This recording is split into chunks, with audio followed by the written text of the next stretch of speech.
I am happy to announce that the Navshikar channel of the Rehabilitation Council of India has launched a very important program to mark and celebrate the bicentenary of our Louis Braille, who was the founder of the Braille system. And this program is being launched today, and we have amongst us the chairman of the Rehabilitation Council of India, Major General retired Ian Cardozo. We also have Mr. Goswami of the Media Lab. Mr. Virender Singh, the Braille Development Officer, is there, and I welcome you all. And today we are starting this program. We are launching this program today, and therefore may I request the chairman of RCI, Major General Cardozo, to give his inaugural speech, please. नमस्कार। आपको सब मालूम ही होगा कि हम आजकल knowledge revolution मतलब ज्ञान क्रांति एंड द टेक्नोलॉजिकल रेवोल्यूशन तकनीकी क्रांति हम एक हिस्सा है, और एजुकेशन का बहुत ज़रूरत है कि it reaches the rural areas and the remote areas. Thanks to the support of the Ministry of Social Justice and Empowerment, Media Lab Asia and ISRO, the government's plan for long distance education has been given a substantial build-up. We at RCI thought that it would be necessary that we use technology to help in supporting long-distance education. And therefore, with the help of these three agencies, the Ministry, Media Lab Asia and ISRO, special dedicated satellite link channel was inaugurated by a minister last year. Looking at the requirements of long-distance education and the problem of persons who are visually impaired, we felt that it would be very important to start education in Braille for all types of people. Parents, persons who are disabled, professionals, anyone wanting to learn Braille, because it is important for communication between persons who are visually impaired and the rest, and to satisfy the principle of inclusion, that Braille is something which must become second nature, not only to persons who are disabled, not only to professionals in the field, but to everyone. We are not content at RCI at only stopping at Braille. We are also going to inaugurate another program to teach computers, how to use computers, to everyone, and that will follow soon. If you have any suggestions as to what you would like to do, for instance, we also felt that persons who are candidates for serving in the field of disability should also be more qualified. We are going to have classroom practice, classroom teaching through Navshikar, so that people can receive additional information on how to prepare for their exams and increase their knowledge. So being part of Gyan Kranti, Navshikar, Ministry of Social Justice and Empowerment, Media Lab Asia and ISRO feel privileged to work for the disabled and to do what is required to make services to persons who are disabled more relevant. Thank you. May I now request Mr. Goswami of Media Lab to kindly inaugurate this program, please. Thank you. First of all, I thank RCI to invite me and representatives from Media Lab Asia to this short function. And as I am working in the field of disability for last 11-12 years, mainly for the visually impaired, I know and I understand how important it is for people to learn Braille. It is not important only for the visually impaired persons, it is important as well for the teachers, for the caregivers, for the parents of visually impaired people, and it is more so that today we are at the crossroad of different types of technology, where we find that there are audio based technologies which are easily adapted by visually impaired persons, and as a result there are two schools of thought. That one say that learning Braille is no longer important. Some other people say that yes, Braille is still relevant. I have heard both the versions of both the groups, and I personally feel that one cannot do without learning Braille, because when you work on the basis of your speech or audio related functions, after some time you get into a listening fatigue, but and you are always using some kind of gadget. But like reading a book, you can take Braille script, Braille pages somewhere along with you, and you can read at your leisure. And Braille being phonetic, one can read a portion of other languages also. I have seen many eminent visually impaired persons who could read the Braille script in 4 or 5 different languages. So Braille has its own strength, and it gives a lot of support to visually impaired persons, and I congratulate RCI that a very bold step has been taken, because I have seen in some of the blind schools I found teachers who are not adept in reading Braille. So this is a very good thing which is being done, and it is being telecast through the network of Navshikar channel. I think currently it is about 500 centers. So through 500 centers it will reach a very large audience, and I think it will be very helpful. So with these few words, I declare this course open. Thank you. Thank you, sir. Now,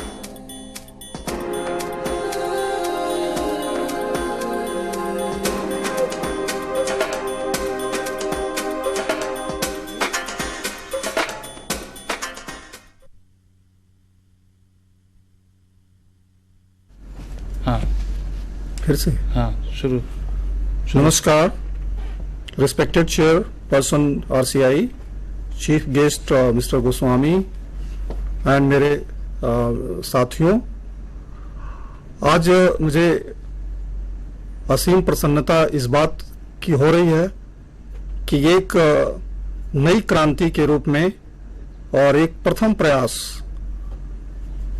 RCI के द्वारा किया जा रहा है, नवशिखर channel के द्वारा, जो मैं कह सकता हूं कि ये सर्वथा नवीनतम तकनीकी का प्रयोग किया गया है, और विशेष रूप से इस चीज के लिए जहां की इसकी अति आवश्यकता है। ब्रेल, जैसा कि हमारे पूर्ववर्ती वक्ताओं ने कहा, कि यह ऐसी लिपि है जिसके बगैर दृष्टिहीनों की शिक्षा और पुनर्वास तो संभव है ही नहीं।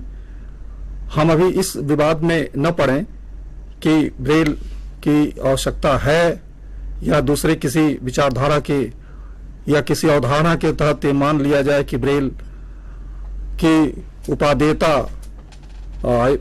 कम होती जा रही है। यह ध्रुव सत्य है कि जब तक दृष्टिहीनता होगी उनके शिक्षण प्रशिक्षण के लिए ब्रेल अनिवार्य होगा और इसके विस्तार और इसके प्रचार के लिए आवश्यक है कि निरंतर कदम उठाए जाएं, विशेष रूप से उस समय जब हम लोग पूरी सरकार की तरफ से ये प्रयास हो रहा है सर्व शिक्षा अभियान के माध्यम से, अन्य जो साधन है उनके माध्यम से, कि दृष्टिहीनों को अधिक से अधिक शिक्षित किया जाए। We should reach unreached population of disabled, जिसमें कि ब्लाइंड की जो शिक्षा दीक्षा है वह निश्चित रूप से बड़ी चुनौती भरी है और उसके लिए ब्रेल जैसी चीज के बिना कोई भी शिक्षक पूर्ण नहीं हो सकता और न ही उनकी शिक्षा की प्रक्रिया निरापद चल सकती है।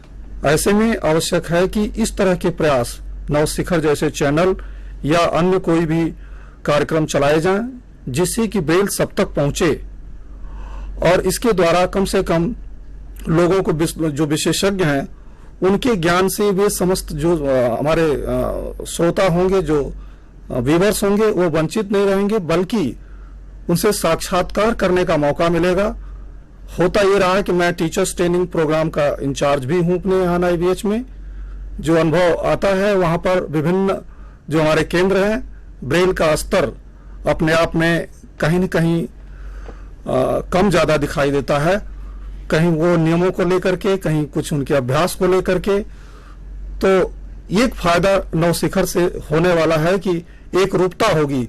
जहां तक ब्रेल शिक्षण का संबंध है, उसके नियमों का संबंध है, उनके फॉर्मेट का संबंध है, तो हम जैसे लोग, तमोली साहब जैसे लोग या जो भी RCI जिनको भी विशेषज्ञ के रूप में यहाँ प्रस्तुत करेगा, वो समस्त बड़े अनुभवी लोग होंगे।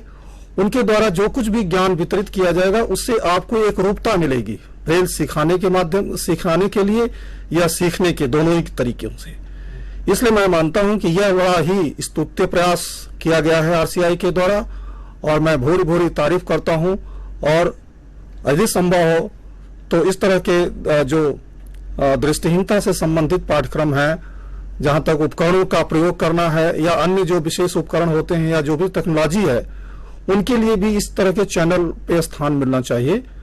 अभी पहला प्रयास है, हमको विश्वास है कि RCI आने वाले दिनों में जरूर इस पर कार्य करेगी, ऐसा मेरा विश्वास है। बहुत ज्यादा समय न लेते हुए हम लोग चर्चा करते रहेंगे आगे आयोजकों को, और खास तौर से I would thank to my chairman and member secretary and the organiser of this channel mister Goswami also to launch this channel. Thank you. Thank you Virendra ji.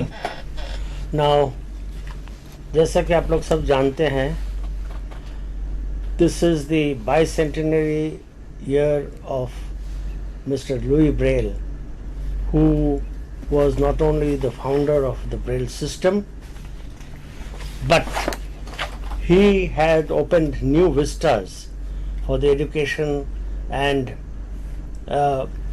education of the visually impaired. And this day is not only an important day for, that we are launching this new program. We are aware of the great importance of Braille, and I am sure this training program, because I have got a lot of approaches from many people, say हमको Braille सिखाइए, ये करिए, parents are there, the social workers are there. Braille system is basically, particularly the English Braille code, basically Braille is phonetic in nature, which is A in English is A in Hindi, or B in Ba, and so and so. So it's the English Braille is very much methodical. We would be discussing that in due course, and I again would take this opportunity of expressing my thanks to the Rehabilitation Council of India and the Ministry of Social Justice and Empowerment for launching this program through the Navsikhar channel, and I am sure many viewers would like to learn Braille through this channel, and I would request RCI to provide more channels in many other areas so that many other people could also view this. Thank you very much. We'll have a short break now.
Navshikhar channel में मैं दोबारा से आप सभी का स्वागत करता हूं। एक अल्प विराम के बाद, उससे पूर्व आप लोगों ने इसका उद्घाटन समारोह देखा, जिसमें भारतीय पुनर्वास परिषद के अध्यक्ष मेजर जनरल रिटायर्ड यान कार्डोजो मौजूद थे और हमारे मुख्य अतिथि श्री गोस्वामी जी थे। और इसके अतिरिक्त दो महानुभाव हमारे साथ विशेषज्ञ के रूप में इस सेशन में मौजूद हैं। इनका परिचय उद्घाटन समारोह में दिया जा चुका है, लेकिन मैं थोड़ा विस्तार से बताना चाहूंगा कि हमारे सबसे बाईं ओर श्री सीडी तांबोली जी उपस्थित हैं और इनके बारे में मैं आपको थोड़ा जानकारी देना चाहूंगा कि Perkins school for the blind USA से इन्होंने अपनी शिक्षा प्राप्त की और इसके बाद बॉस्टन यूनिवर्सिटी से इन्होंने एमएड की डिग्री प्राप्त की। ये फुल ब्राइट फेलो भी हैं और अभी ये वर्तमान में डायरेक्टर एजुकेशन है national association for the blind Delhi के। यह पदभार संभालने से पूर्व तांबोली जी एनसीईआरटी में रीडर के पद पर से रिटायर हुए हैं, जो कि वहां पर करीब 12 वर्ष तक इन्होंने एनसीईआरटी में कार्य किया। और एनसीईआरटी ज्वाइन करने से पहले आप प्रिंसिपल थे, जो उस वक्त एक ही गवर्नमेंट स्कूल जो था दृष्टिबाधित बच्चों के लिए दिल्ली में प्रिंसिपल थे। और मेरे ठीक बाईं ओर श्री वीरेंद्र सिंह जी हैं, जो कि national institute for the visually handicapped Dehradun, वहां पर ब्रेल डेवलपमेंट ऑफिसर के रूप में कार्यरत हैं। आपका जो शिक्षा है, इन्होंने बनारस हिंदू यूनिवर्सिटी से एमए इंग्लिश किया, उसके बाद इन्होंने टीचर ट्रेनिंग प्रोग्राम किया है और वर्तमान में इनको एनआईवीएच में ये टीचर ट्रेनिंग प्रोग्राम का इंचार्ज का कार्यभार भी दिया गया है। तो ये दोनों लोग बहुत ही उपयुक्त हैं इस कार्य के लिए, जो हम लोगों ने आज ब्रेल ट्रेनिंग प्रोग्राम लॉन्च किया है नवशिखर चैनल के माध्यम से। यहां पर मैं ये भी कहना चाहूंगा कि राष्ट्रीय दृष्टिबाधित संस्थान देहरादून के जो डायरेक्टर हैं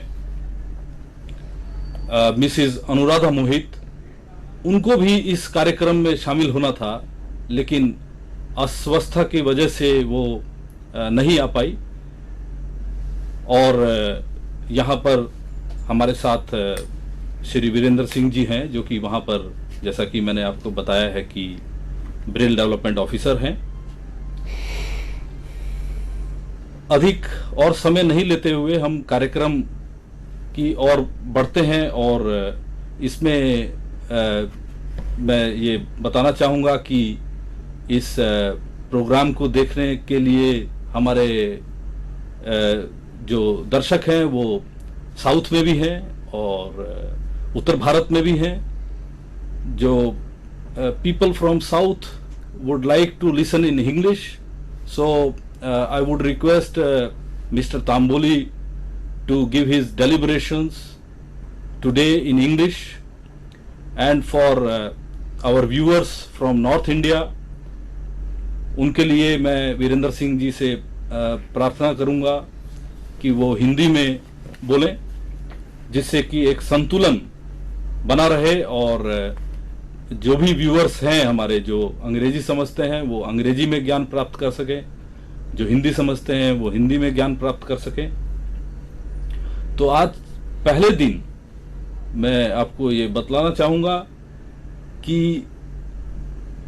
हम लोग लुई ब्रेल, जिनका जन्म का हम 200 साल सेलिब्रेट कर रहे हैं, उनके जीवन परिचय के रूप में, उनके व्यक्तित्व और कृतित्व के बारे में मैं श्री सीडी तांबोली जी से दरख्वास्त करूंगा कि पहले वो है अंग्रेजी में अपना व्याख्यान दें, और फिर उसके बाद मैं वीरेंद्र सिंह जी से अनुरोध करूंगा कि वो लुई ब्रेल का जो जीवन परिचय है उसके बारे में हमारे व्यूअर्स को बताएं। श्री तांबोली जी। Thank you.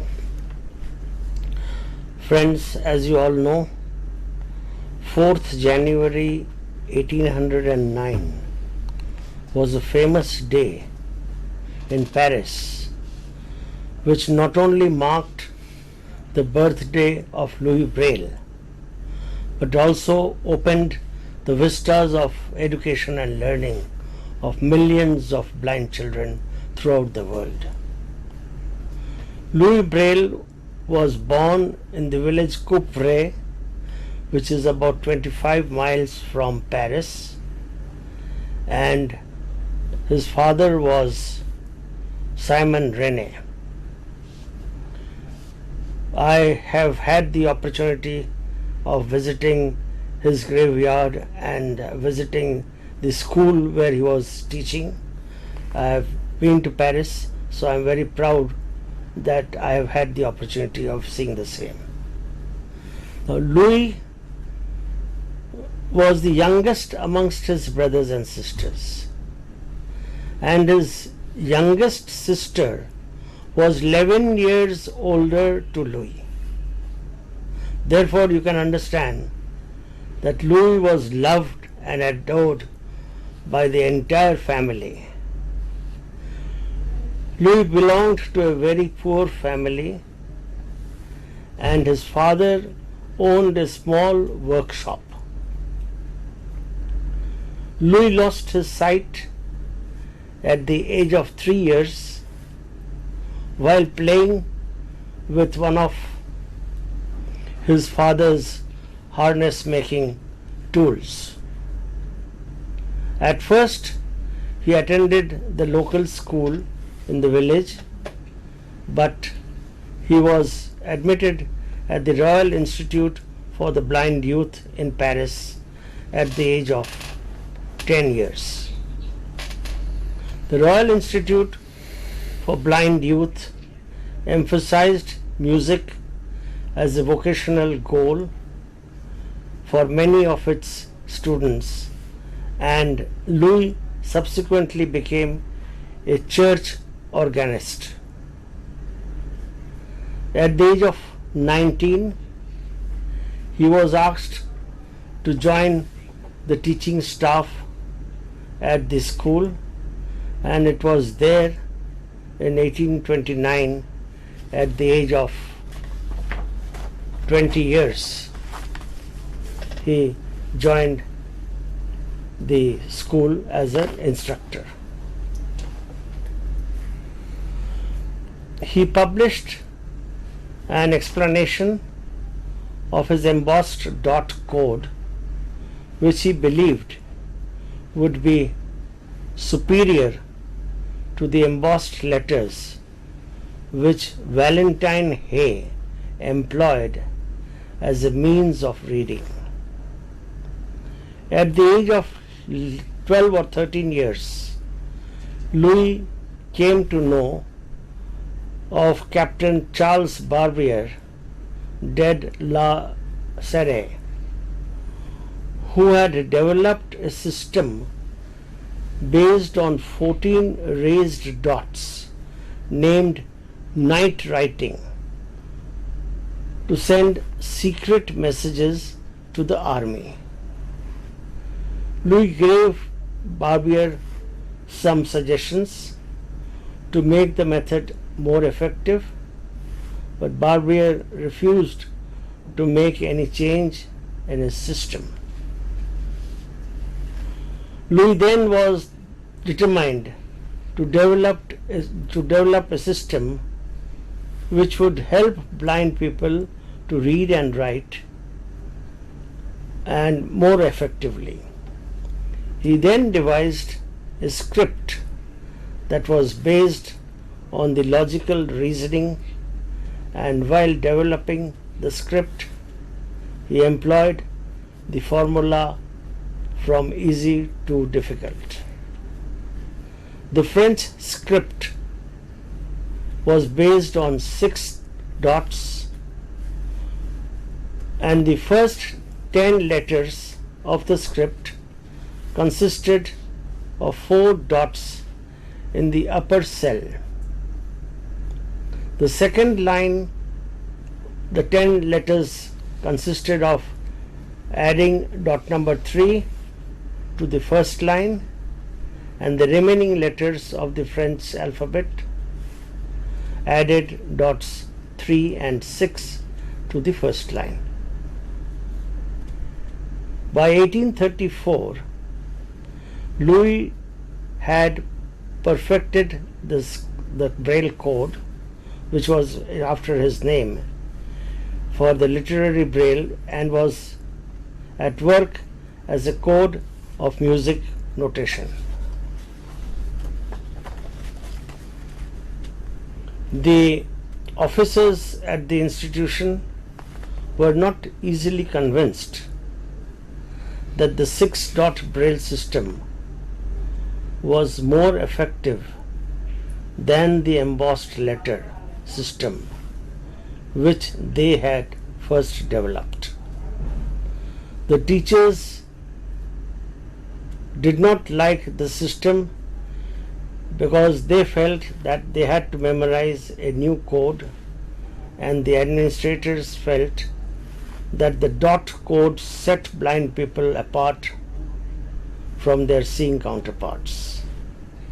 However, blind students to whom Braille was taught preferred it, and finally in 1844, when a new building was being dedicated to Guade at the vice principal of the institution, he described the Braille code dot system and paid tribute to Louis Braille. The 6-dot Braille system was based on the work of an army artillery officer, Charles Barbier, who was in 1821 devised a raised dot code which could be read by touch during night. Écriture Nocturno had a 14-dot cell, 7 vertical dots in 2 rows. After demonstration of Barbier's code at the Paris school, Louis began to work on his code. He soon realized that the 6-dot cell was possible for blind children to cover with their fingertips.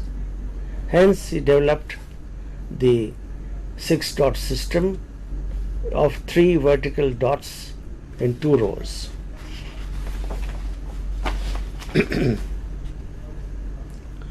However, this great warrior who fought for the education of blind children and youth lost his life in 1852 at a tender age of 43 years due to pulmonary consumption, and he was buried in his hometown Coupvray. On the centennial year of his death, his body was removed from the Pantry in Paris. This proposed removal so incensed the citizens of Coupvray that the government authorities finally made one concession. The bones of Louis Braille, of his hands, still lie in an urn at his original grave cell. This is in brief the life sketch of Louis, who, I don't know, had this system not been around, what would have been the fate of millions of blind children who are receiving education and becoming independent citizens. Finally, I would like to conclude by stating that 2008-2009 is the bicentenary year of this great man, and to commemorate the bicentenary, a number of meaningful programs are organized throughout the world. I take this opportunity of congratulating the Rehabilitation Council of India and the Ministry of Social Justice and Empowerment for launching the program of teaching and learning of Braille, and through the channel of Now Shiksha, what is the name? Now Shikhar. And the Rehabilitation Council, which is being viewed by all the leading institutions. I am sure it would go a long way in creating confidence amongst the teachers and enhance the understanding of Braille on one hand, and would go a long way in creating awareness amongst the general public. I am sure this channel would be further expanded, and we would be able to send this type of training to the other leading schools where our children are studying in the integrated system, so that the teachers of those institutions can also be benefited. Thank you very much. Professor Tamboli ने बहुत अच्छा Louis Braille के जीवन के बारे में जो चित्रण प्रस्तुत किया, उसके पश्चात मैं श्री वीरेंद्र सिंह जी से आग्रह करूंगा कि हमारे हिंदी भाषी क्षेत्र के जो दर्शक हैं उनको वह जानकारी दें कि लुई ब्रेल ने 43 वर्ष की अल्प आयु में एक इतिहास रचा, जिसके माध्यम से करोड़ों लोग पूरे विश्व में लाभान्वित हो रहे हैं। अगर जैसा कि अभी तांबोली साहब ने भी बताया कि यदि यह ब्रेल लिपि नहीं होती तो उसका चित्रण करना, इस चीज के बारे में अनुमान लगाना कि जो हमारे दृष्टिबाधित लोग हैं उनका जीवन किस प्रकार का होता और उनको शिक्षा में और अन्य क्षेत्रों में कितनी कठिनाई आती, इसका हम भली प्रकार से अंदाजा लगा सकते हैं।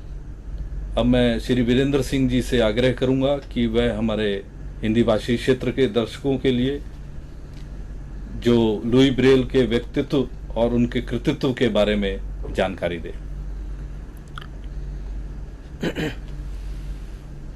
इस अवसर पर जब हम लोग भारत सरकार के द्वारा और बहुत से स्वयंसेवी संगठनों के द्वारा लुई ब्रेल की बाइसेंटेनरी मना रहे हैं,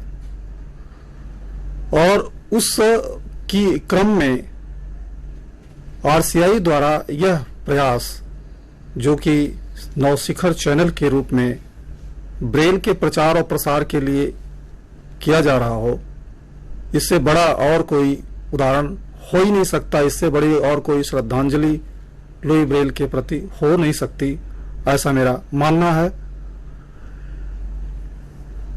अपने साथियों को मैं ये बताना चाहूंगा कि लुई ब्रेल का जो प्रयास है बिंदुओं की लिपि के विकास का, उसमें ये जोड़ना आवश्यक है कि ब्रेल या दृष्टिहीनों की शिक्षा दीक्षा का जो कोई माध्यम स्पर्शी ऐसा नहीं था कि ये पहला है।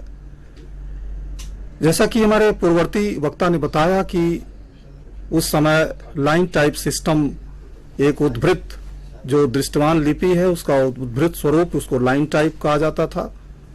शुरुआत वहीं से हुई थी और जिसकी कि वैलेंटाइन हॉय, जिन्हें कि दृष्टिहीनों की शिक्षा का जनक कहा जाता है, उन्होंने अपने संदर्भ में हमारे पूर्ववर्ती वक्ता ने कहा कि उस विद्यालय में जिसका नाम लिया national school for blind youth, उसकी स्थापना 1784 में की गई थी और वैलेंटाइन हॉय की सोच यह थी कि दृष्टिहीनों की शिक्षा दीक्षा हो और उद्देश्य उनका जो इसमें निहित था वह बड़ा ही सराहनीय था कि किसी अन्य माध्यम से नहीं बल्कि जो दृष्टिवान सामान्य लिपि है उसके माध्यम से ही की जाए उनकी शिक्षा। और इस क्रम में उन्होंने उद्भृत पुस्तकों की रचना की और इस दिशा में उन्होंने प्रयास किया।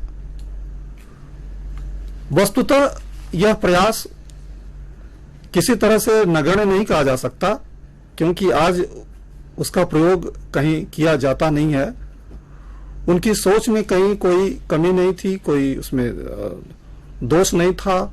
बात कुल ये थी कि जिनके लिए ये किया जा रहा था, दृष्टिहीनों के लिए, व्यवहारिक कठिनाई थी उसमें, उसको पढ़ने में थोड़ी कठिनाई होती थी। कहा गया कि जो रेखांकित चीजें होती हैं उनको पढ़ने में समय ज्यादा लगता, तो रेखाओं पर आधारित दृष्टिवान लिपि होती है और जो ब्रोकन लाइन होती है, जो ब्रोकन होता है, उसको पहचानने में सुविधा होती है। वैज्ञानिक तथ्य है। आगे चलकर हम लोग, जैसा कि हमारे पूर्ववर्ती वक्ता तमोली साहब ने बताया है इंग्लिश में, उस पर हम चर्चा करेंगे। बहुत ज्यादा समय न लेते हुए हम सीधे तौर पर उन्हीं की चर्चा करें जिस पे उन्होंने प्रकाश डाला है।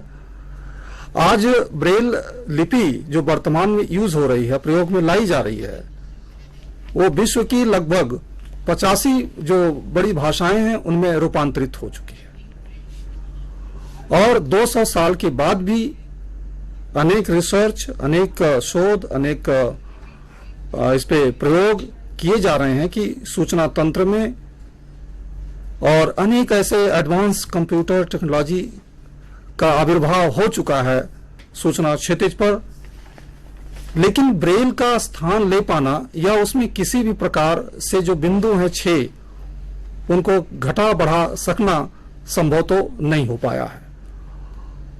और मेरा ऐसा मानना है कि आने वाले दिनों में भी ब्रेल के स्वरूप में शायद परिवर्तन न हो और इस महान सच्चाई को स्वीकार करते हुए आवश्यक है कि इस ब्रेल के प्रचार प्रसार और इसके उन्नयन और उत्थान के लिए कार्य किए जाएं, किए भी जा रहे हैं, तरह तरह से हो भी रहे हैं। उनकी चर्चा यहाँ शायद करने में बहुत समय लगेगा। फिलहाल हम तो भूर भूर तारीफ अपने आरसीआई की करते हैं कि जो उन्होंने नई तकनीक का समावेश करते हुए ब्रेल के प्रचार प्रसार में कार्य शुरू किया है और इस नव शिखर चैनल के द्वारा। मैं अपने उद्घाटन भाषण में भी ये बात बताया था और फिर यहाँ उल्लेख करना चाहता हूं, जो हमारे दर्शक बाद में हमारे साथ जुड़े हों, कि मेरा अनुभव है, मैं लगभग 20 साल से इस क्षेत्र में काम कर रहा हूं, शिक्षण प्रशिक्षण के कार्यक्रम से जुड़ा हूं और उनके अनुभव भी सुनता रहता हूं। जो कठिनाई आ रही है वो स्तर को लेकर के आ रही है और उसमें हमारे प्रयास में कोई कमी नहीं है। उसमें कुछ दिक्कत है, एक रूपता की कमी है। जो हम पद्धति और जो हम तरीके अपना रहे हैं उसमें अलग अलग हो सकते हैं और इसमें इस माध्यम से जो नव शिखर है इसमें जो विशेषज्ञ आएंगे, मैं नहीं जानता कि आरसीआई किनको किनको बुलाएगा, लेकिन जो आएंगे निश्चित रूप से वो बड़े ही कुशल और अनुभवी विशेषज्ञ होंगे ब्रेल के। उनके द्वारा जो ज्ञान प्राप्त होगा उसमें एक रूपता होगी, जिससे कि जो अभ्यास किए जाते हैं, जो अलग अलग प्रैक्टिसेस हैं, नियमों को लेकर के, उनके फॉर्मेट्स को लेकर के या और तरह के जो चिन्ह हैं या अन्य कठिनाइयां जो निरंतर फेस की जाती हैं, उनका निराकरण हो सकेगा। हमारे तमोली साहब ने इस संदर्भ में, मैं बहुत विषयांतर हो रहा हूं, शायद मैं पुनः आना चाहता हूं लुई ब्रेल के कृतित्व और व्यक्तित्व के ऊपर। वास्तव में 4 जनवरी का जो दिन 1809 का, एक तरह से कहना चाहिए ऐतिहासिक था, ऐतिहासिक दिन है दृष्टिहीनों के लिए, जिन्हें हम अपने लिए ज्ञान का एक द्वार मानते हैं कि दृष्टिहीनों के लिए एक ज्ञान का द्वार खुला। और कई बार आप जानते हैं, होनहार बिरबान के होत चीखने पात, कई बार ट्रेजेडी में भी अच्छी बात निकल कर आती है।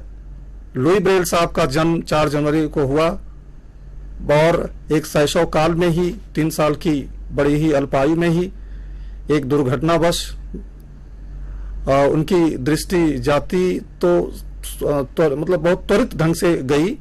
पहले तो जैसा कि बताया हमारे साथी ने कि उनके कार्यशाला थी उनके पिताजी की, उसमें धारदार कुछ औजार थे।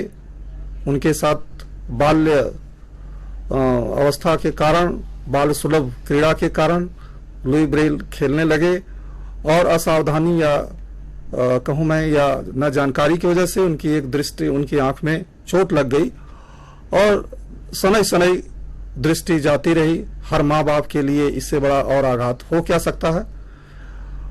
और कालांतर में 1819 में उनका प्रवेश 10 साल की अवस्था में लुई ब्रेल साहब का प्रवेश उसी विद्यालय में, जो पेरिस में पहला विद्यालय था विश्व का, प्रवेश कराया गया और उन्हें भी उसी माध्यम से शिक्षित करने की कोशिश की गई जिसका जिक्र मैं कर चुका हूं, लाइन टाइप सिस्टम जो वेलेंटाइन हॉय द्वारा निर्मित की गई थी। उनको कठिनाई आ रही थी, उनके पास कोई ऐसा विकल्प नहीं था, न ही उन्हें इस बात का सुबोध हो पाया कि वास्तव में इसका निदान क्या है या इसका कोई विकल्प क्या हो सकता है। और इसी क्रम में चार्ल्स बार्बियर साहब 1821 में, जैसा कि हमारे पूर्ववर्ती वक्ता ने बताया कि उन्होंने एक लिपि बिंदुओं पर आधारित विकसित की थी, उसको नाइट स्क्रिप्ट कहा जाता था। वास्तव में उस जमाने में, जैसा कि हमारे इतिहास के छात्र होंगे कि 19वीं शताब्दी में यूरोप में बहुत युद्ध हुआ करते थे, चल रहे थे, हुआ करते का मतलब चलते रहते थे। उनके अपने अपने तरीके होते थे, उनसे युद्ध कौशल को विकसित करने के लिए, एक दूसरे को एक तरह से छद्म तरीके से जीतने के लिए, पराजित करने के लिए। उसी क्रम में एक्स बार्बियर, जो एक्स कैप्टन चार्ल्स बार्बियर थे, उन्होंने इसका निर्माण किया था। और यह लिपि कोई लिपि के रूप में नहीं थी, कुछ उसमें कोडिंग की गई थी कि अगर ये 3 तरफ से बंद है और एक तरफ से बिंदुओं के से खुला हुआ है तो उसका मतलब है कि हम लोग एक तरफ रास्ता है, 3 तरफ से घिरे हुए हैं, या 2 तरफ से, तो अलग अलग उसमें कोडिंग की गई थी। उस लिपि का उद्देश्य दृष्टिहीनों की शिक्षा का कोई उद्देश्य नहीं था, वो उनका अपना सैनिक आवश्यकता थी। लेकिन उनके दिमाग में यह बात आई जो सराहनीय है कि उनको लगा कि ऐसे लोग, जो लोग दृष्टि से वंचित हैं, उनके लिए यह उपयोग, इसका उपयोग बड़ा ही सार्थक हो सकता है और बड़ा महत्वपूर्ण हो सकता है। इस निहित भावना के साथ लुई ब्रेल के विद्यालय में वो आए थे और उन्होंने उसका प्रदर्शन किया था, डिमॉन्स्ट्रेट किया था कि इसकी क्या, इसमें पोटेंशियल्स क्या हैं और उनको सिखाया जा सकता है, इसका विस्तार किया जा सकता है, संशोधन किया जा सकता है। लेकिन उसमें दिक्कत ये थी कि वहाँ के जो विद्यालय के अधिकारी थे और वो लोग, जैसा कि मैं पहले बता चुका हूँ कि वो किसी ऐसी लिपि के विरुद्ध थे जो कि सामान्य लिपि से अलग हो। उनकी सोच भी अपने में सही थी, लेकिन लुई ब्रेल जैसे छात्र, खास तौर से लुई ब्रेल, इस लिपि के जो स्पर्श लिपि थी बिंदुओं पर आधारित, उससे बड़े प्रभावी हुए। लेकिन कुछ कर न पाए वो तत्काल। लेकिन चार्ल्स बार्बियर को बहुत प्रोत्साहन नहीं मिला विद्यालय की तरफ से या अन्य किसी की तरफ से। लेकिन यहाँ उल्लेखनीय है कि लुई ब्रेल बड़े ही मेधावी थे बचपन से ही, और उस लिपि को देखकर इतने प्रेरित हुए और उसको इतना सुविधाजनक पाया उन्होंने कि कार्य करना प्रारंभ किया। और उस विद्यालय में ही कालांतर में शिक्षक का पद उनको मिला, संगीत के अध्यापक के रूप में। लेकिन वो निरंतर इस बिंदु पर आधारित लिपि पर अपना सतत प्रयास करते रहे कि इसके जो 14 बिंदु हैं उनको कैसे कम किया जाए। वास्तव में 14 बिंदु को 6 बिंदु में लाना ये उनकी मजबूरी नहीं थी। वास्तव में अगर फिलोलॉजिकली देखें हम, शारीरिक बनावट के संरचना के हिसाब से, तो बिंदुओं को पढ़ना एक आसान काम नहीं है अंगुली के अग्रभाग से, फिंगर टिप से। तो 14 बिंदुओं का जो डायमीटर होता वो काफी बड़ा होता है, उसको ऊपर से नीचे तक लाना पड़ता। तो 6 बिंदुओं का जो कॉम्बिनेशन है वो बड़ा आसान है कि at a single junk of the finger एक बार पढ़ा जा सकता है, एक बार के स्ट्रोक से। 14 बिंदुओं पर होने पर उसको ऊपर से नीचे तक वर्टिकली लाना पड़ता, तो स्पीड बाधित होती और संभव भी नहीं था। इसलिए यह अनिवार्य हुआ कि उसके बिंदुओं की संख्या को कम किया जाए और 6 बिंदु पर लाने की कोशिश रही। दूसरी बात यह कि उसको एक प्रणालीबद्ध करना, उसको एक तरीके से समायोजित करना, उनका संयोजन करना कि कैसे किया जाए, यह बहुत आसान काम नहीं था। लुई ब्रेल ने एक बड़ा भारी वैज्ञानिक कार्य किया, ये देख करके कि उन बिंदुओं को अलग अलग कॉम्बिनेशंस बना करके उनको तार्किक रूप देना, उनको एक सिमेट्रिकली अरेंज करना, ये कार्य लुई ब्रेल ने किया, जो बड़ा महान है और बड़ा ही गुरुतर कार्य मैं मानता हूं इस संबंध में। और इस प्रयास के बाद जो चिन्ह बनकर निकल कर आते हैं 6 बिंदुओं के द्वारा, वो कुल 63 चिन्ह होते हैं। उन 63 चिन्हों की ही संख्या पर विश्व की जितनी भाषाएं हैं उनका रूपांतरण किया गया है।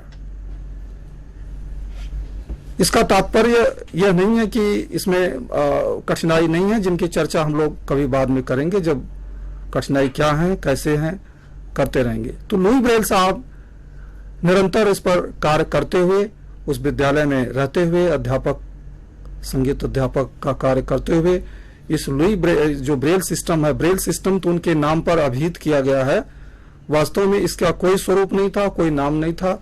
संदर्भ के लिए हम लोग यह कह सकते हैं कि बिंदुओं पर आधारित ये लिपि, लेकिन बाद में उनके नाम से ही यह बिंदुओं पर आधारित लिपि, 6 बिंदुओं पर आधारित लिपि ब्रेल लिपि के नाम से अभिहित हो गई।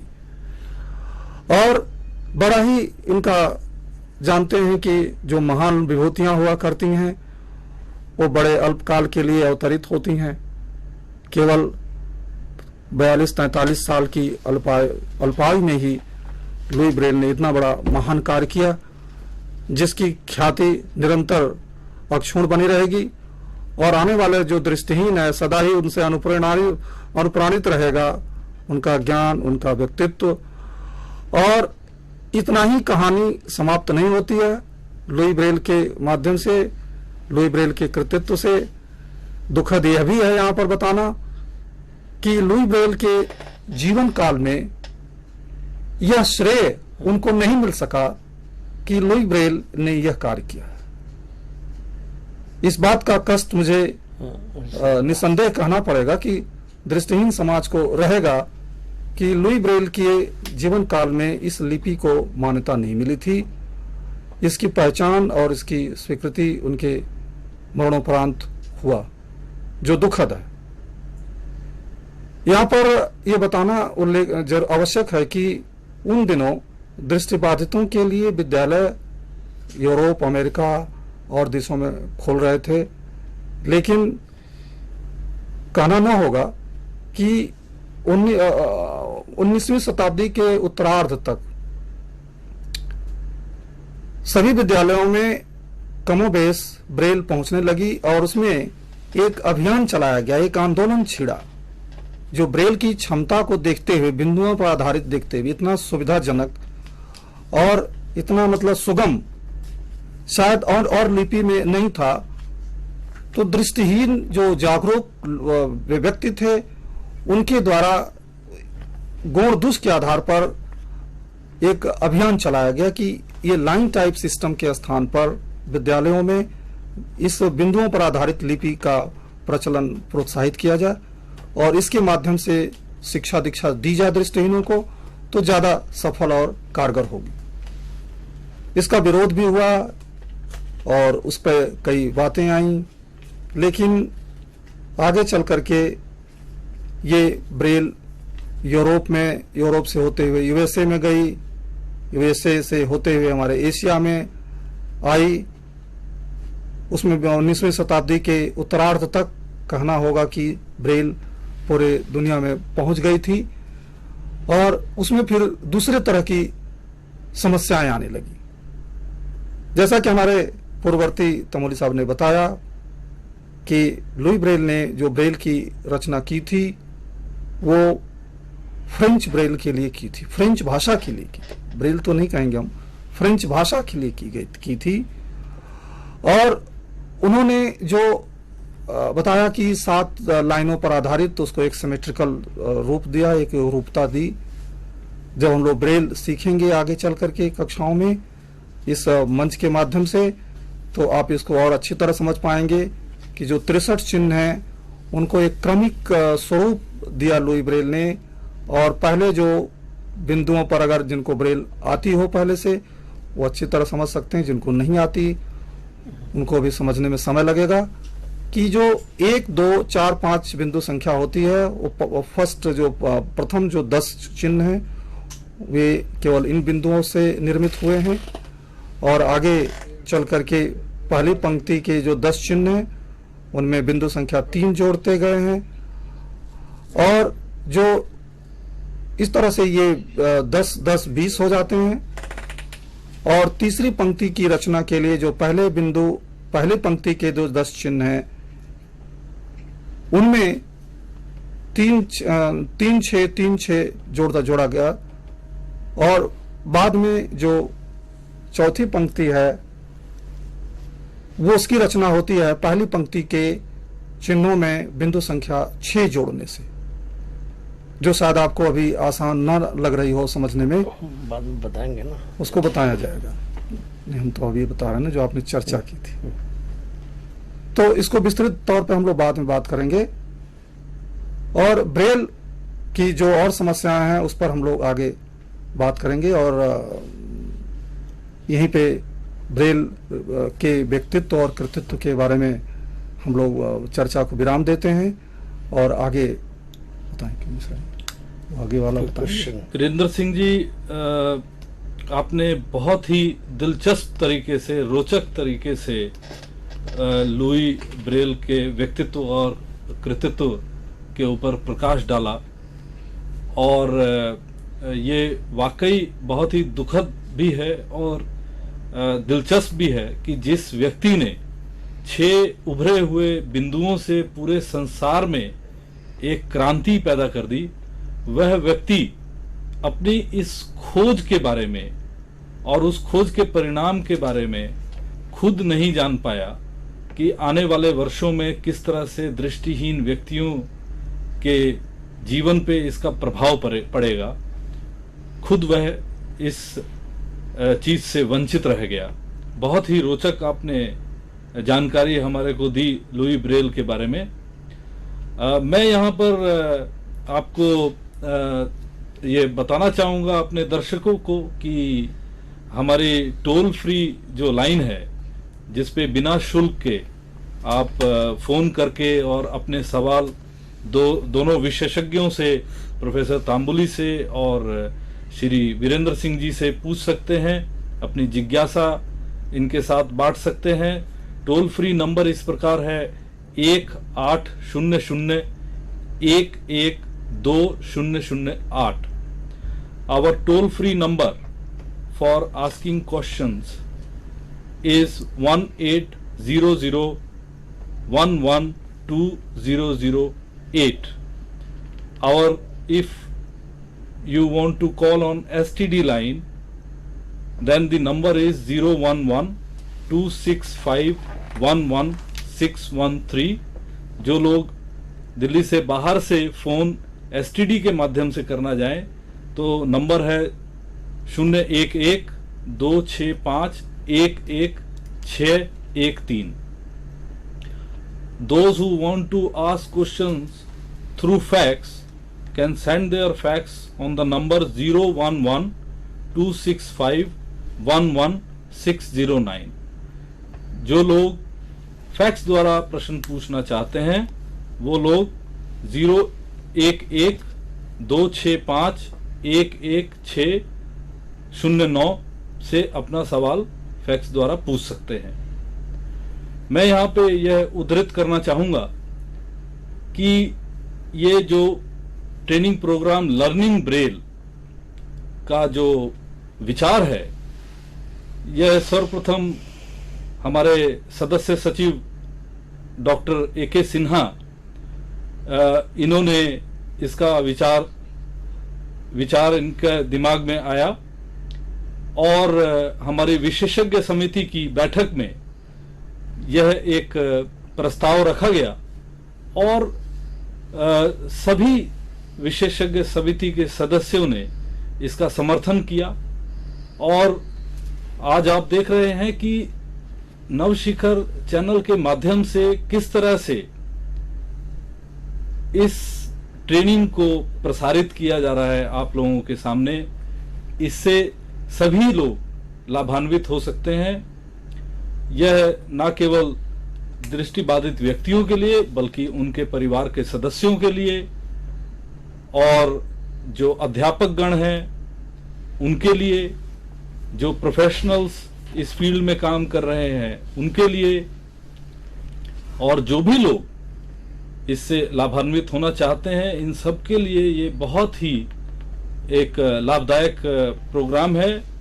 हमारे सदस्य सचिव जी चाह रहे हैं कि जैसा कि उद्घाटन समारोह में भी इसकी चर्चा की गई कि कंप्यूटर ट्रेनिंग प्रोग्राम भी इस चैनल के माध्यम से प्रसारित किया जाएगा और संभव है कि साइन लैंग्वेज का जो प्रोग्राम है वो भी भविष्य में इस चैनल के माध्यम से प्रसारित किया जाएगा, जिससे सभी लोग लाभान्वित हो पाएंगे और जिसकी बहुत आवश्यकता है।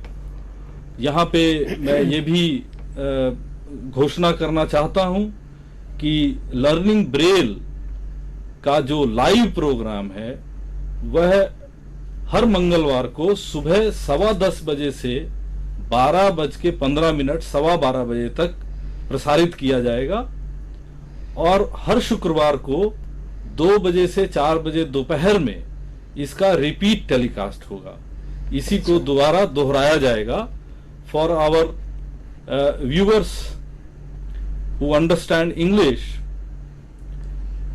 I would like to announce that Learning Braille program will be telecast live through this Navshikhar channel on every Tuesday from 10:15 to 12:15, and the repeat telecast will be on every Friday in the afternoon from 2 to 4. इसके बाद जो है, जो हमने जीवन परिचय Louis Braille का जो जाना सीखा, after this I would like to request professor Tamboli to share with us how Braille system travelled from France to India, what developments in the field of Braille have taken place in our country, and it has a history of 200 years. What is the history of Braille in our country? Professor Tamboli. I remember I had joined the Calcutta Blind School as a student in the year 1950 when there was a Braille code in India which was known as New Braille. The system then was, prior to that the Bengali script where I studied in Calcutta, there the script was known as Shah Braille. Lal Bihari Shah was the founder of the Calcutta Blind School, and he had devised a code in Bengali Braille which was being used. The government of India thought, no, that is not the right thing. They said, let us follow the logical method of having the 4 dots in the first 2 rows and then adding 3 and then adding 3, 6, and which we will discuss at length later. So A was A dot number 1 was A, which was in Hindi or O in Bengali. B was A, C was E, D was Bari E, and that system continued, I think, up to 1952-53. Then our late Lal Advani ji, he was a member of the advisory committee in the UNESCO Braille Code. He said, no, let us have a more systematic, and let us have this Braille code in the phonetic system. By phonetic system, what I mean is, what is A in English is A in Hindi or O in Bengali, B is Ba, C is Cha, D is The, and so on. But as you know, the number of Indian alphabets in any other languages is certainly more than 26. Now, how do we devise the other things? So, basically, it was based on that system that the Bharatiya Braille Code came into existence, which is now being followed universally, because previously in the past, in the 1950s, when I was a young child, methods were different. Maharashtra में एक अलग से code था, बंगाल में अलग से code था. Then we thought we would have a unified code which would be phonetic in nature, which would be easier to follow by blind children. And then there were a lot of other developments, Braille mathematical code, the Nemeth code, the British code was different, and then the Nemeth code, the American Abraham Nemeth, he developed his own mathematical code. Then in India also we developed our own mathematical code, science code and music code. These are all the developments which we would discuss at a later stage. But basically, Braille is such an important tool in the hands of the blind children that without that, no matter whatever advances we have in technology, the Braille system has its own worth. And nowadays, with the advancement of technology, people are more used to using the computer or the audio and the video system. And that has its own limitation as well. But Braille has its own importance, and in fact we, being the director of the National Association for the Blind, we are now thinking of inviting articles whether computer should be complementary to the Braille or should it be joining hands with Braille, and then what are the advantages of the technological developments. Nowadays Braille printing has become so easy. You can print 182 characters in 1 second on the computerized Braille press, which has made Braille so easy for us. I remember when I was a student in school or even in college, luckily I did my MA in English language, I used to get books from the Royal National Institute for the Blind in London. But the school textbooks and all, we didn't have any Braille press. My sisters or my friends or my parents, they used to read out. I used to write on the Braille slate, which would be demonstrated to you in due course in the next year. And it was very time consuming, and we faced a lot of problem. We could not read many books. We could not read novels. There was very little Braille literature available. Nowadays we are really emphasizing a lot of importance on giving Braille books. As you know, recently the All India Confederation of the Blind had already moved a case in the Supreme Court saying that the blind children cannot study until unless they have the Braille books. And the Supreme Court gave a clear judgment that whether you beg, borrow or steal, each and every child must be given the school textbooks in Braille. Luckily the Delhi government is following that, but the problem that I as a director of the National Association for the Blind is facing, that unlike other blind schools, all our children study in different normal public schools, central government schools, Kendriya Vidyalayas, government schools, MCD schools. The course curriculum varies. Now the government says कि भाई हमने तो आपका government Delhi government की जो किताबें हैं government school की, we will try to provide you that books. We have said कि no, the rule is कि we have to provide books to each and every child. Imagine a normal child, he goes to the class, he goes to his classroom, उसके हाथ में कोई किताब ना हो, वो क्या करेगा? वो सुन के जितना हो सके याद तो करेगा, but what a tremendous problem it is. Nowadays, there are a lot of technological developments. You can tape your recording, the class, and all facilities are there definitely. But what really hurts me a bit is, no matter how much importance we are giving and how much facilities we are providing to our children, the achievement to that proportion is not as much as we really expect. They are extremely bright students. They are really doing very well. We have Braille printing magazines. The NIVH used to produce this Nayan Rashmi, I don't know whether it's there or not. Virinder, you could tell me later. And we are trying to provide as many books in Braille as possible. And I'm sure the blind children who were denied these opportunities years ago when I was a child are greatly being benefited.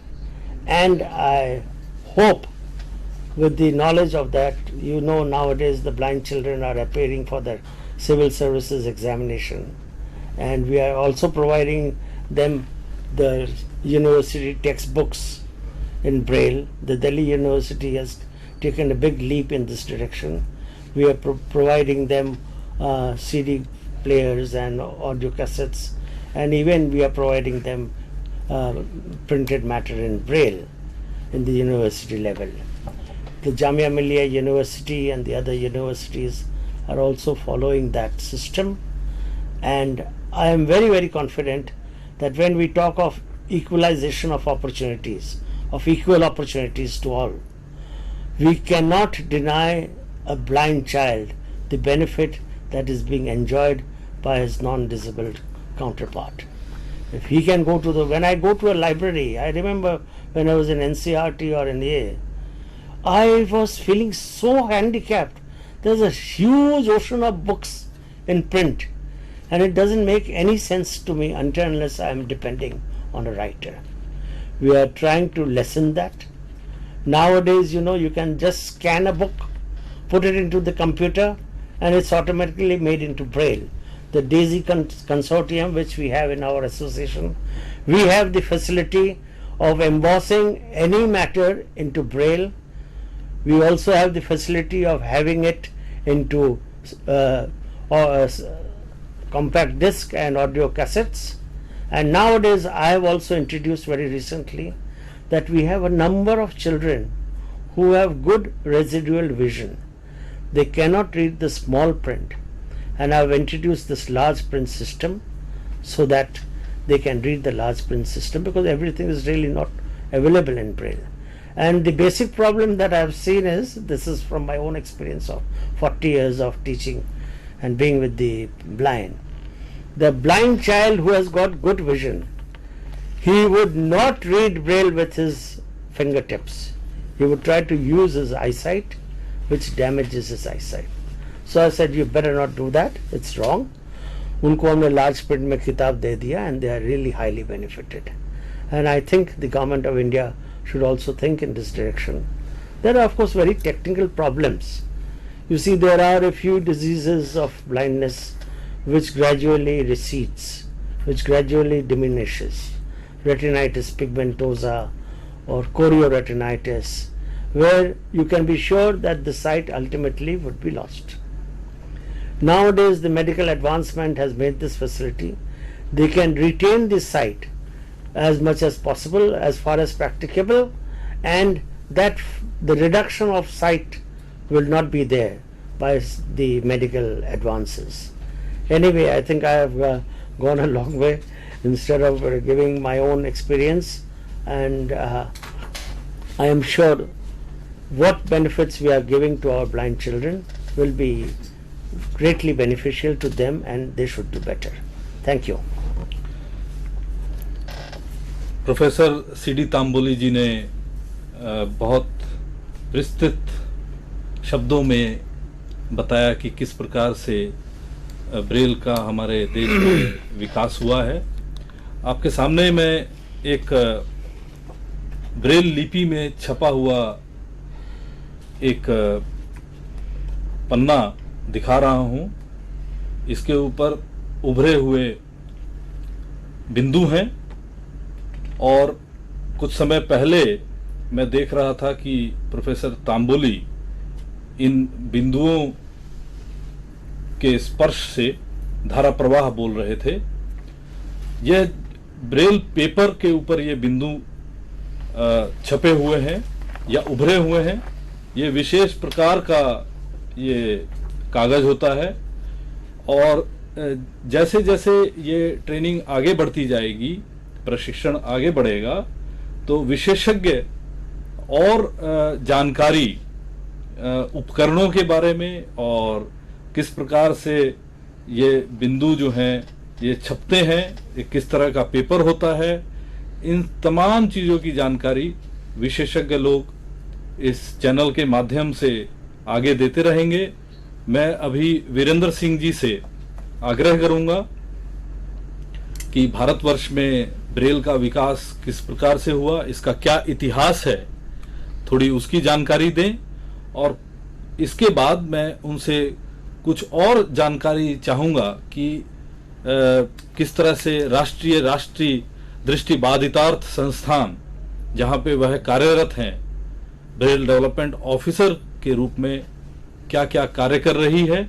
लेकिन पहले मैं इनसे Braille लिपि का किस प्रकार से विकास हुआ और क्या इतिहास है हमारे देश में, उसके ऊपर थोड़ा सा प्रकाश डालेंगे।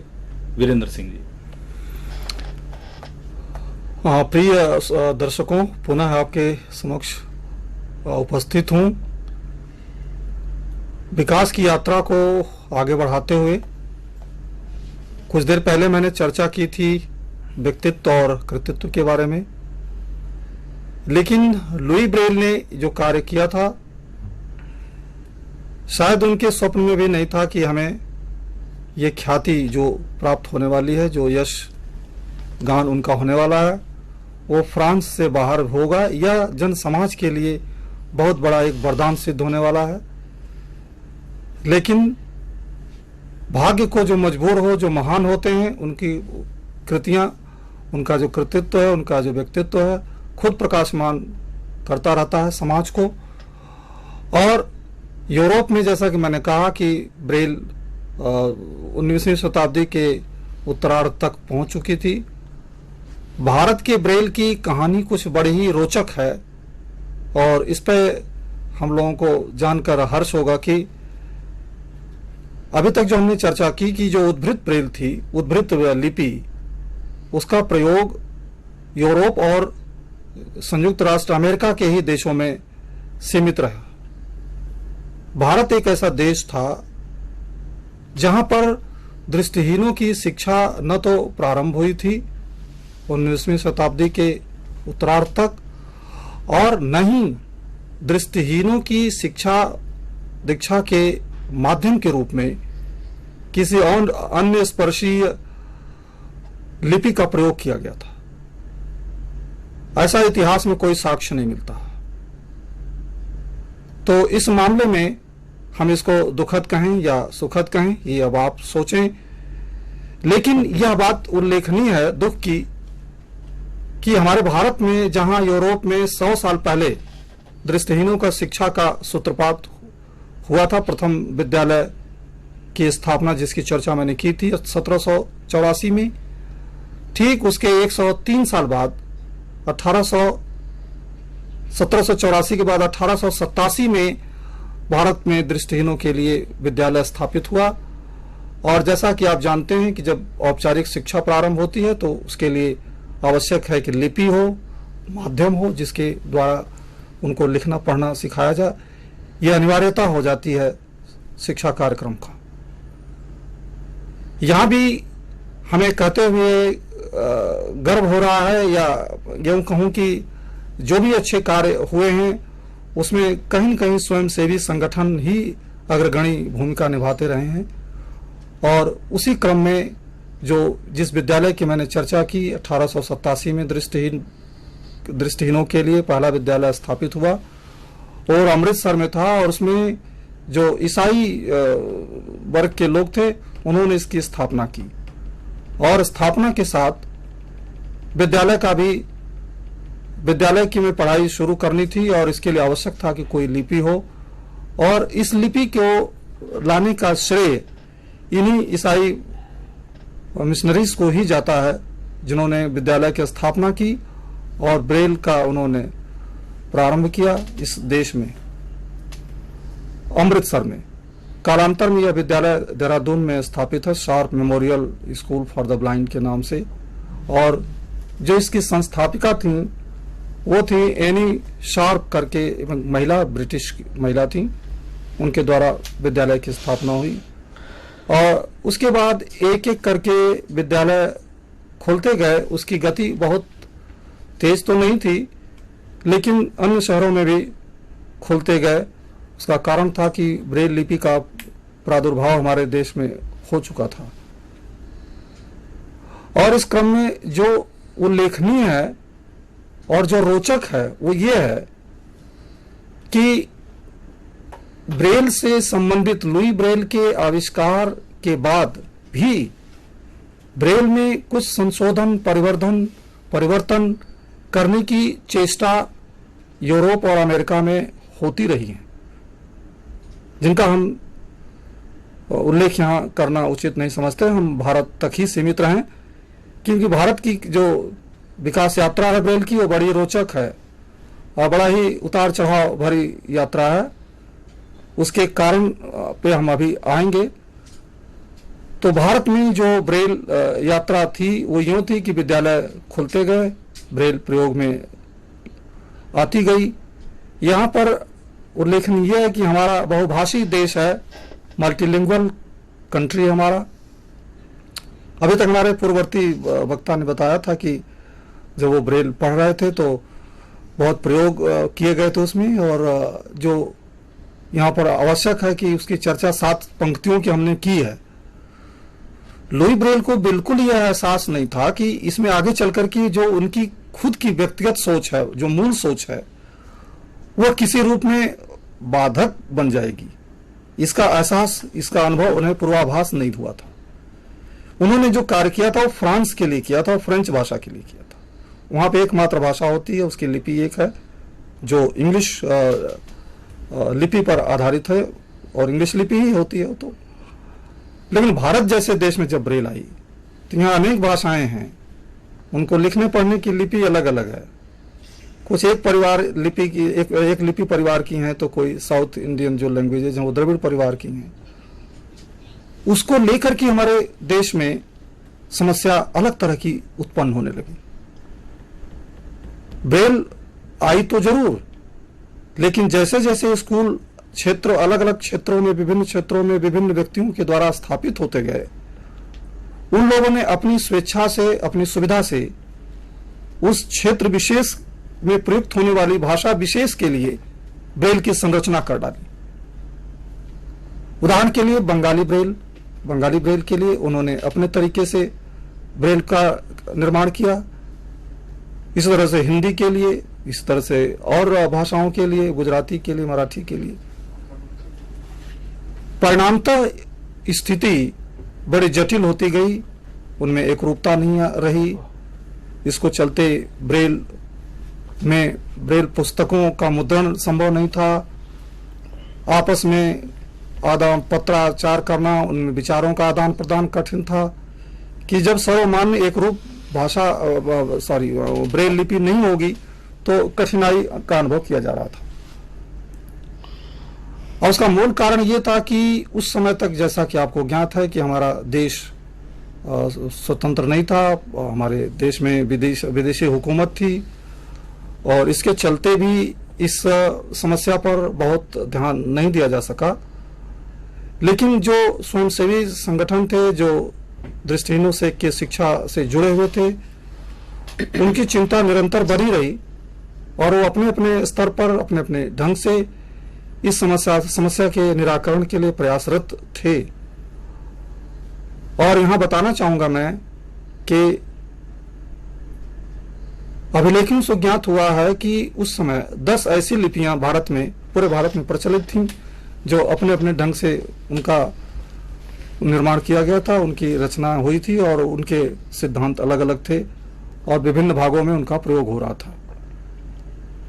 ये 3 तरह के सिद्धांत पर आधारित थी। ये सारी जो लिपियां थी उस समय 3 तरह के सिद्धांत व्यवहार में लाए जा रहे थे। एक तो ये, जैसा कि हमारे साथी तमोली जी ने बताया, कि जो उनका क्रमिक जो 63 चिन्ह है, लुई ब्रेल ने उसको एक क्रमिक स्वरूप दिया। जो चिन्ह 63 नंबर पे आता है उसको नंबर 1 पे हम नहीं कर सकते, या जो बिंदु 20 नंबर पे आता है उसको हम नंबर 1 पे नहीं कर सकते, 2 पे नहीं कर सकते। उसका एक सुनिश्चित स्थान है क्रमिक, जिसके कारण उसका महत्व है। तो लुई ब्रेल के इस सिस्टम को मूल ब्रेल कहा जाता है, और उस श्रृंखला को तोड़ने का जो प्रयास कोई कर नहीं रहा था। वो कहते थे कि ये मूल ब्रेल है, इसी के आधार पे अन्य भाषाओं के लिए ब्रेल की रचना की जाए।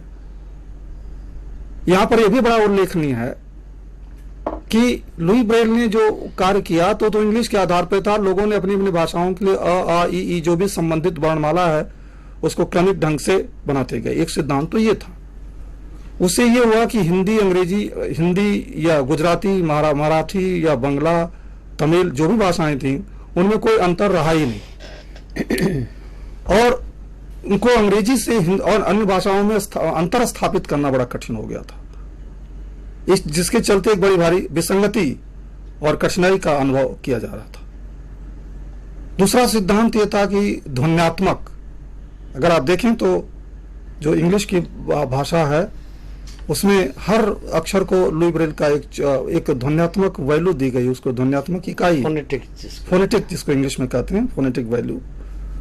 अगर एक के है तो उसको लोगों ने कहा कि भाई इसको क के लिए ले लिया जाए। ऐसी साउंड जो क का उच्चारण करती हो उसके लिए, चाहे वो हिंदी हो चाहे गुजराती हो या किसी में ले लिया जाए। एक सिद्धांत तो ये था फोनेटिक आधार पर।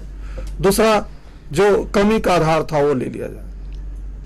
तीसरा आधार उन्होंने ये रखा कि मिरर साइन, मिरर तरह के, जैसे कि अब ये थोड़ा ब्रेल जानने वाले की बात है कि अगर हम एक चिन्ह होता था 1 2 3 4 और 1 4 5 6, तो इनका आपस में अगर देखें तो रिवर्स है दोनों का चिन्ह।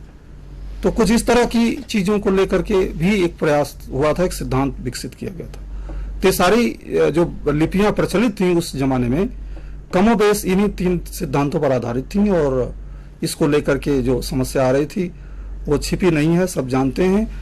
और इस विकास यात्रा में ऐसा नहीं था कि प्रयास नहीं हुए, और सर्वप्रथम जो प्रयास का इतिहास मिलता है वो 1922 में मिलता है कि जब एक संगठन है बॉम्बे में, association for the welfare of the blind, उनकी कॉन्फ्रेंस हुई 1922 में, और उसमें ये समस्या के ऊपर प्रकाश डाला गया। इस समस्या को समझा गया कि इसके चलते जो दृष्टिहीनों का नुकसान हो रहा है, समाज का नुकसान हो रहा है, उसको कैसे दूर करें। इस क्रम में आवश्यकता ये थी कि किसी राष्ट्रीय स्तर पर कोई संगठन आगे बढ़ करके इनका समन्वय करता, कोऑर्डिनेट करता, मिलजुल करके इस समस्या का समाधान ढूंढता। लेकिन ये बात बन नहीं रही थी। फिर ये हुआ कि 1923 में जब हम अगले साल मिलेंगे, अगले एक वर्ष में, तब तक एक रिपोर्ट दी जाएगी कि यह वास्तव में समस्या यथार्थ है, अगर है तो क्या किया जा सकता है और उसमें क्या कठिनाइयां हैं अगर उसको यूनिफॉर्म ब्रेल बनानी है तो। लेकिन एक साल के बाद बात बनी नहीं, वो बैठक पुनः हुई नहीं। और उसके बाद जो शिक्षा परिषद, शिक्षा board, education board of secondary school के मीटिंग में भी ये उठाया गया। बाद में पीएम आडवाणी थे एक ब्रेल बनाने वाले, जो सिंधी ब्रेल की रचना की थी। तब तो भारत और पाकिस्तान दोनों एकीकृत भारत था। तो पीएम आडवाणी जो Karachi school for the blind के प्रिंसिपल थे, उन्होंने इसको अनेक मंचों पर उठाया। लेकिन हम इसको वर्ष के तौर पे जाने से कोई बहुत लाभ नहीं है। फिर जाके 1936 में, फिर 1938 में ये मुद्दे उठते रहे, लेकिन यह कि बहुत सफलता नहीं मिली। अंततः जो कार्य हुआ इस दिशा में, महत्वपूर्ण कार्य, वो हुआ था 1941 में, बार 1941 में ठोस कार्य रूप सामने आया था, जब शिक्षा परिषद ने ये कमेटी गठित की, तकनीकी विशेषज्ञों की, जो ब्रेल जानने वाले थे। उनको ये दायित्व दिया गया कि ये अध्ययन करें जितनी भी लिपियां प्रचलित हैं अब तक, जिन 10 लिपियों की हमने बात की थी, शाह ब्रेल और Sindhi Braille, Tamil Braille, Mysore Braille और आस्किबिद ब्रेल, तमाम तरह की जो 10 ब्रेलें थीं, उनका अध्ययन करें और उनको समझने की कोशिश करें कि जो उनमें अंतर्निहित सिद्धांत हैं या जिन सिद्धांतों पर उनका प्रतिपादन हुआ है, उनमें कौन से सिद्धांत हमारे भारतीय भाषाओं के लिए समीचीन होगा। ये कार्य उनको दिया गया और इस दिशा में 14 लोगों की समिति थी। उस 14 लोगों की समिति में जो लोग थे, उन्होंने एक तकनीकी समिति गठित की 3-4 लोगों की, और इस पर कार्य शुरू हुआ।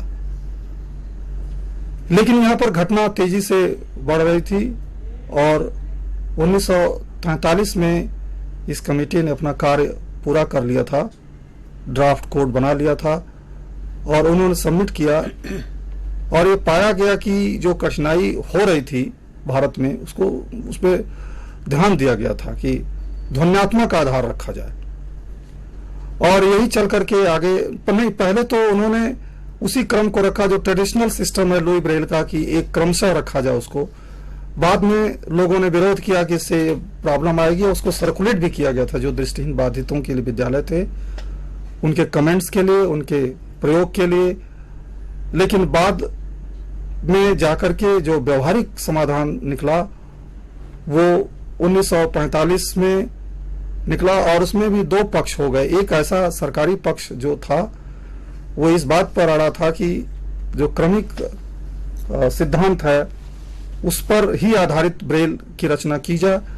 दूसरा, जो ब्रेल के प्रयोग करने वाले थे, जो इंग्लिश के अतिरिक्त भारतीय भाषाएं जानते थे, उनके लिए कठिनाई होने लगी और उनका ये मंतव्य था कि ब्रेल को ध्वन्यात्मक आधार पर तैयार किया जाए भारतीय भाषाओं के लिए।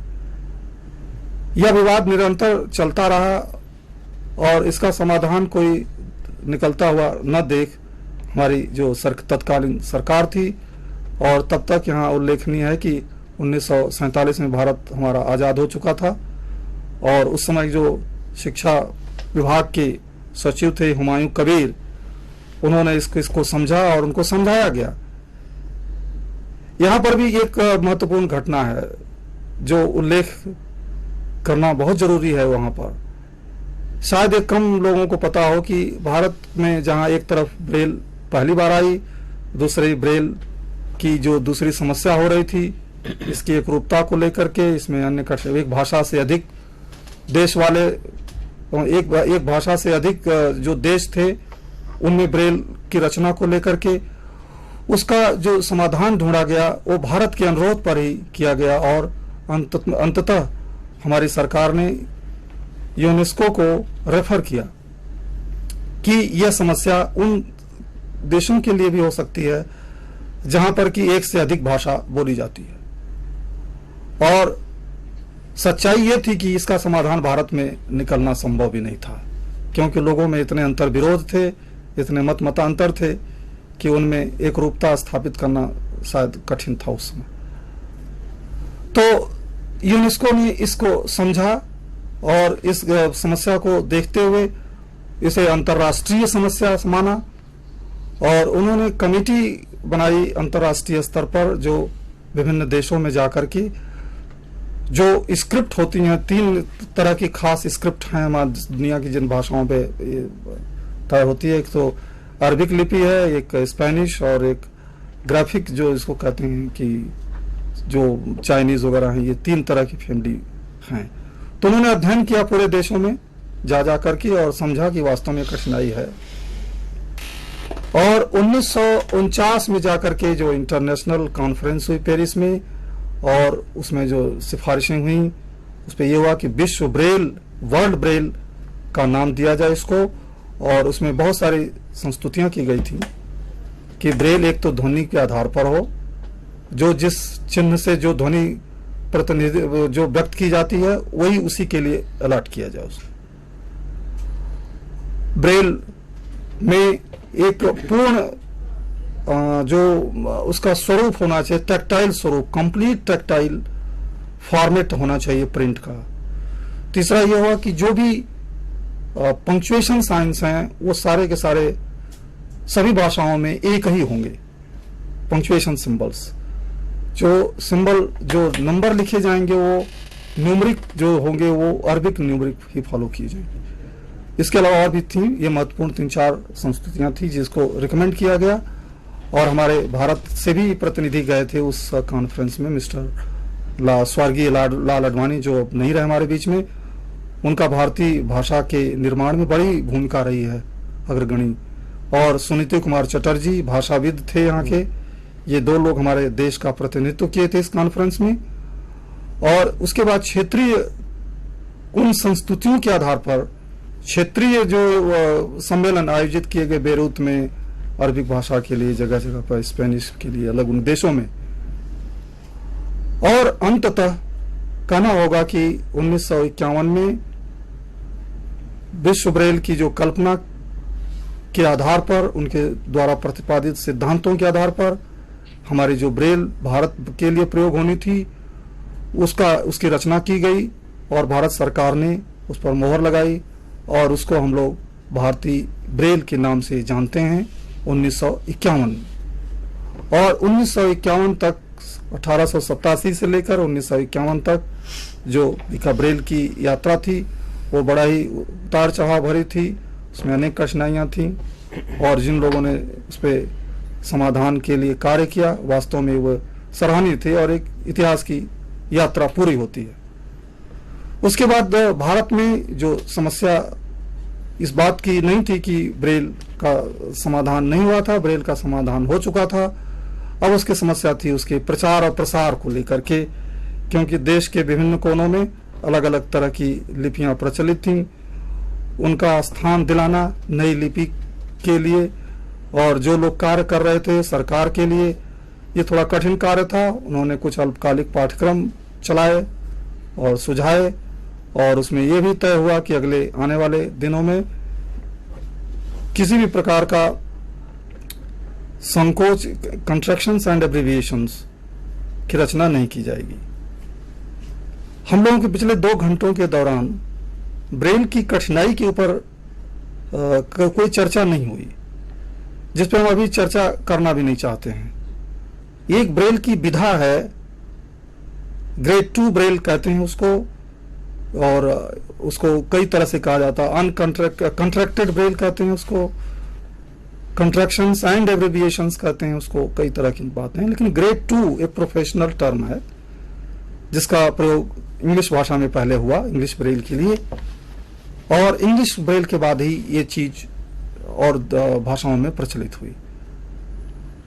तो हमारे भारत में जो ब्रेल के विकास की यात्रा है, पहले चरण में भारतीय ब्रेल का अंतिम रूप, उसका फाइनलाइजेशन हुआ, फिर उसके उत्थान और उन्नयन के लिए जो कार्य हुए उन पर हम लोग चर्चा करेंगे। और यहाँ पर यह बताना आवश्यक है कि ब्रेल की एक रूप यूनिफॉर्म कोड न होने के चलते बहुत सी कठिनाई थी और देश तब तक आजाद भी नहीं हुआ था। तो 1951 में जब भारतीय ब्रेल की रचना हो गई तो 1952 में हमारे देश का पहला सेंट्रल ब्रेल प्रेस स्थापित हुआ जो देहरादून में है, और इस दिशा में भारत सरकार का ही कार्य शुरू किया गया भारत सरकार के द्वारा, और धीरे धीरे ब्रेल विकास को नए आयाम मिलते गए, जुड़ते गए। और यहाँ पर दूसरे तरह की समस्या भारत में लेकिन अभी भी थी, वो ये थी कि लिपि बन गई भाषाओं के लिए, अन्य भाषाओं के लिए। ब्रेल जैसा कि मैंने बताया कि कुल 63 चिन्ह होते हैं, उनमें एक एडजस्टमेंट होता है, एक समायोजन होता है। गणित के लिए, साइंस के लिए, संगीत के लिए इनमें अलग अलग लिपि होती है, अलग अलग उसके सिंबल्स होते हैं, उनके कोड होते हैं। प्रिंट में ये संभावना असीम है। प्रिंट को लिखने के लिए उनके विस्तारीकरण में कोई सीमाएं नहीं है। हमारे ब्रेल की सीमा यह है कि इन 63 चिन्हों से अतिरिक्त के अलावा न जुड़ सकते हैं, न कोई और कोई गुंजाइश है। तो इन 63 चिन्हों को अलग अलग ढंग से प्रयोग करके, कुछ कोडिंग करके संगीत के लिए, गणित के लिए चिन्ह बनाए जाना ही एक उपाय है, और कोई उपाय है नहीं। इसलिए कई बार लोग ब्रेल को स्क्रिप्ट कहते हैं, कई बार लोग इसको कोड कहते हैं, कई बार इसको बिंदुओं पर आधारित और भी कई बातें करते रहते हैं। तो भारत में समस्या ये थी कि हमारे यहाँ तब तक कोई सरकारी संगठन नहीं था जो ब्रेल या दृष्टिहीनों की शिक्षा संबंधित कार्यक्रमों को बूस्ट कर सके, जो उनको बढ़ा सके, एक दिशा दे सके। भारत सरकार द्वारा जो प्रयास किया गया वो बताया कि ब्रेल प्रेस खोला गया, एक प्रौढ़ांध शिक्षण प्रशिक्षण केंद्र देहरादून में खोला गया, और उसकी कहानी दूसरे ढंग की है जो यहाँ चर्चा करना प्रासंगिक नहीं होगा। दूसरे बाद एक एक करके स्कूल खुलते गए, लेकिन ये सारे इकाई के रूप में देहरादून में विकसित किए गए। आवश्यकता ये थी कि पूरे राष्ट्र पर, जहाँ उस समय 14 भाषाएं थीं, अब तो 17-18 भाषाएं ऐसी हैं जिनको संवैधानिक दर्जा मिल चुका है, उन भाषाओं में कार्य करने के लिए, ब्रेल को उत्थान के लिए, उस दिशा में पुस्तकें मुद्रण कराने के लिए कार्य करने की आवश्यकता थी। गणित चिन्ह के लिए कार्य करने की आवश्यकता थी, संगीत के लिए आवश्यकता थी, उनको कोऑर्डिनेट करने की आवश्यकता थी, जो उस समय तक नहीं हो रहा था। और ये कार्य आगे चल करके 1967 में राष्ट्रीय दृष्टिहीनार्थ केंद्र के रूप में संस्था जब देहरादून में खुला, जो सेंटर्स थे उनको एक छत्र के नीचे लाया गया, उनको एक केंद्रित कर दिया गया, और उसका हेडक्वार्टर देहरादून में था। तो इसमें दिशा में प्रयास शुरू हुए कार्य करने के लिए, और ब्रेल के विकास के लिए काम हुए। लेकिन बाद में 1979 में जब ये जो केंद्र की बात करूं, राष्ट्रीय दृष्टिहीनार्थ केंद्र को स्वायत्त सेवी संस्था के रूप में परिवर्तित करके राष्ट्रीय दृष्टिबाधितार्थ संस्थान का स्तर प्रदान कर दिया गया। उसमें उद्देश्य जो निहित थे वो ये थे कि यह संस्थान दृष्टिहीनों के लिए एक्सक्लूसिवली काम करेगा। इस प्रकार के 4 संस्थान खोले गए थे पूरे देश में। श्रवण विकलांगों के लिए बॉम्बे में, अस्थि विकलांग के लिए कलकत्ता में, और दृष्टिबाधितों के लिए देहरादून में, और मानसिक तौर पर विकलांग के लिए सिकंदराबाद, हैदराबाद, आंध्र प्रदेश। तो इनका उद्देश्य था दृष्टिहीनता के क्षेत्र में, जो मैं NIVH की ही बात करूंगा, रिसर्च करना, शोध करना, उनकी शिक्षण प्रशिक्षण को प्रोत्साहित करना, उनमें भी आवश्यकता अनुसार रिसर्च, उनमें संसाधन तैयार करना, उनको गति देना। इसके अलावा उनके लिए विशेष उपकरणों की डिजाइन करना, उत्पादन करना, ब्रेल पुस्तकों का उत्पादन करना, ये प्रमुख कारण थे।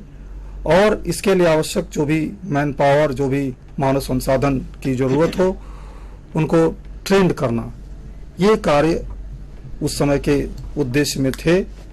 और संस्थान उसके बाद ब्रेल पर भी काम करने लगा, और ब्रेल एकक की स्थापना भी उसमें हुई।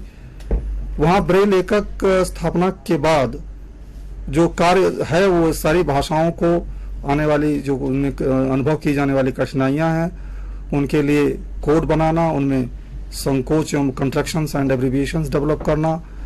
एक होता है short hand, Braille short hand कहलाता है, जिसके जरिए पिछले कम से कम कंप्यूटर के आविर्भाव से पहले ये बड़ा ही सफलतम व्यवसाय था दृष्टिहीनों के लिए जो शिक्षित दृष्टिहीन थे।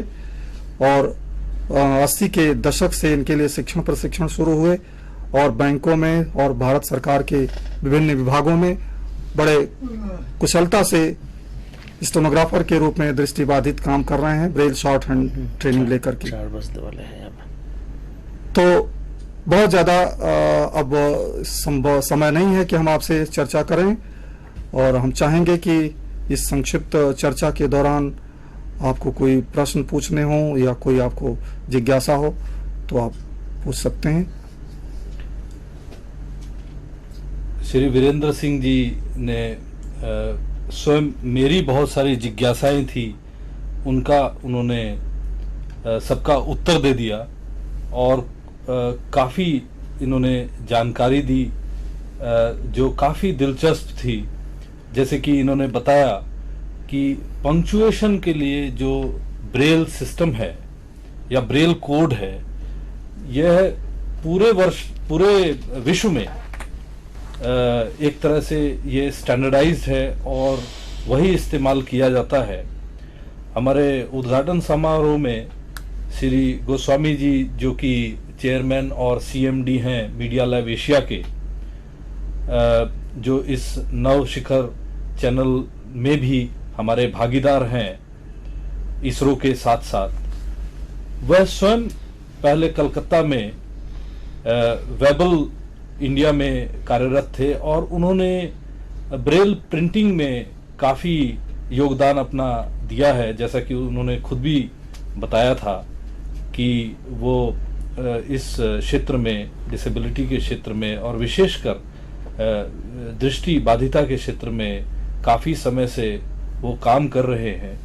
उन्होंने ब्रेल का एक एडवांटेज ये बताया कि ये इस तरह की चीज़ है जिसको अगर ब्रेल में आपके पास कोई सामग्री है, किताब है, कोई पत्रिका है, तो उसको आप अपने साथ ले जा सकते हैं जहाँ चाहें, जब चाहें उसको पढ़ सकते हैं। जबकि जो दूसरी तकनीकें हैं उसमें कुछ उसकी सीमाएं हैं। जैसे यदि आपको कंप्यूटर के माध्यम से कुछ सुनना है या कुछ आपको रिकॉर्डेड अगर मटेरियल सुनना है या किसी व्यक्ति के माध्यम से अगर आप कुछ पढ़वाना चाहते हैं तो उसकी सीमा है, वो एक निश्चित स्थान और निश्चित समय पर ही उसका उपयोग किया जा सकता है। जबकि ब्रेल के साथ ये एक काफ़ी ये चीज़ है, एडवांटेज है कि उसको जो है आप जहाँ चाहें वहाँ ले जा सकते हैं, उसको पढ़ सकते हैं। मुझ में एक और जिज्ञासा ये थी कि जिस प्रकार से पंक्चुएशन के लिए वीरेंद्र सिंह जी ने बताया कि इसका एक स्टैंडर्डाइज कोड डेवलप किया गया और वह हर जगह, हर देश में वही इस्तेमाल किया जाता है, तो क्या ये जो मैथमेटिकल जो कोड्स हैं या ज्योमेट्रिक कोड है, क्या वह भी पूरे विश्व में एक ही प्रकार के होते हैं? क्योंकि उनके जो सिंबल जो साइटेड व्यक्ति यूज करते हैं वह तो एक जैसे ही होते हैं, चाहे वह भारत हो या कोई अन्य देश हो। और दूसरा इन्होंने ये जो बताया कि जो भारतीय ब्रेल का जो विकास हुआ 1951 में, वह एक मील का पत्थर साबित हुआ, क्योंकि इसके माध्यम से एक तरह से इसका जो है ब्रेल का माननीकरण पूरे देश में हुआ। क्योंकि हमारी, इन्होंने जैसे बताया कि मल्टीलिंगुअल सोसाइटी है जहाँ पे 300 से अधिक तरह की अलग अलग भागों में भाषाएं बोली जाती हैं, तो इसका माननीकरण करना बहुत ज़रूरी था। तो और साथ में इन्होंने ये भी बताया कि किस तरह से national institute for the visually handicap Dehradun अपना योगदान इस कार्य में दे रही है अनुसंधान के माध्यम से, और जो इसके जो ब्रेल स्लेट और टेलर फ्रेम, स्टाइलस और इस तरह की जो चीज़ें हैं उसको किस तरह से वो विकसित करते हैं, किस तरह से वो किताबें जो हैं ब्रेल में प्रिंट करते हैं, ये सारी इन्होंने बहुत ही दिलचस्प जानकारी और बहुत ही ज्ञानवर्धक ये वार्ता इन्होंने की।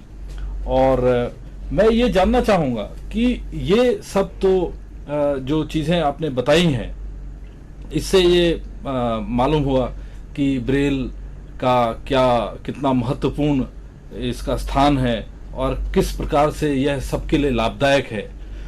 तो one thing I would like to ask Tamboli sir, that are there some limitations of this Braille system?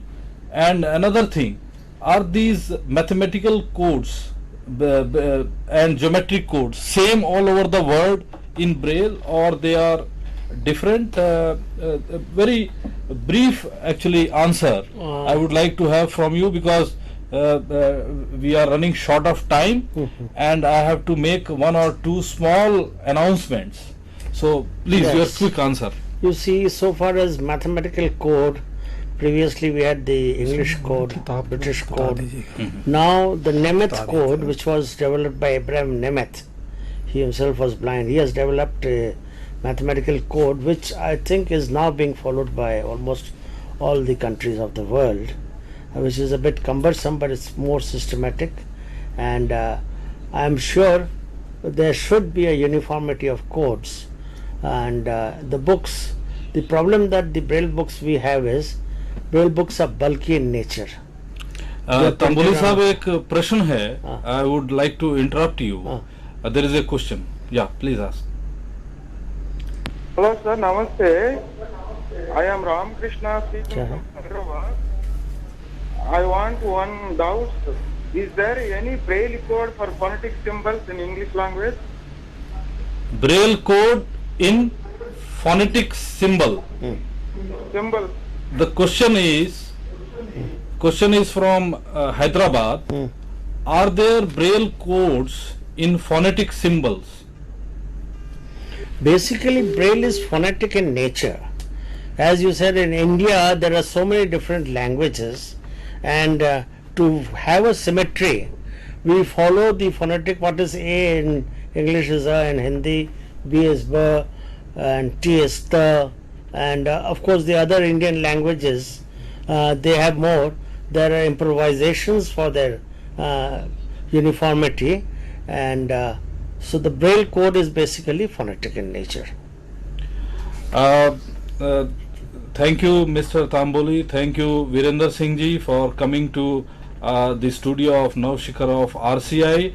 I would also like to inform our viewers that RCI is also planning to run a course in Braille in collaboration with National Institute of Open Schooling, and the study material is being developed with the help of National Institute for the Visually Handicapped. RCI is also planning to launch a program, training program on daily living skills, which will have major component of orientation and mobility.